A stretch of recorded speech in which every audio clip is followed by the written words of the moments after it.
তো ক্লাস নিয়ে কেবল মানে বাচ্চাদের ডিপারচার করেই আমরা কি করলাম, কেবল দাঁড়িয়েছি, বাচ্চাদের দিয়ে দাঁড়িয়েছি। এর মধ্যে হঠাৎ করে শব্দ, ওই যে 10তলা বিল্ডিংয়ের ওখানেই বাড়িটা খাইছে, আমরা সবাই ভয় পেয়ে গেছি।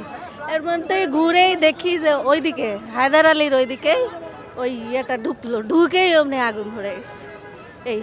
এইটুকুই। ওখানে কোনো বাচ্চারা ছিল? ওখানে তো অবশ্যই বাচ্চারা ছিল, ওখানে রুমের মধ্যে। না, ছুটি হয়ে গেছে তো ওখানে। জি জি, ছুটি হয়ে গেছে। মানে প্লেনটা যখন পড়ে তখন আপনি কোথায় ছিলেন? আমরা তো ভিতরেই ছিলাম। আমরা তো মানে কিভাবে ঢুকছে সেটা তো জানি না। আপনি ক্লাস শেষ আমরা কেবল দাঁড়িয়েছি, বাচ্চাদের দিয়ে আমরা ভিতরে ঢুকে গেছি আর কি।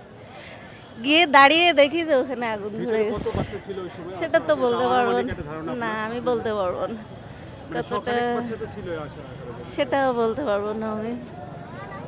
এই আর কি। এখন পর্যন্ত উদ্ধার কি শেষ? উদ্ধার তো হ্যাঁ শেষ হয়ে গেছে, এখন তো গেট টেট সব বন্ধ হয়ে গেছে। কতক্ষণ পর্যন্ত ছিলেন ভিতরে? আমরা তো এই যে এতক্ষণ ছিলাম। হ্যাঁ হ্যাঁ, ওই যে গেট লাগিয়ে দিল। আপনাদের এখানে কোনো মানে আগুন টাগুন যায় নাই তো না?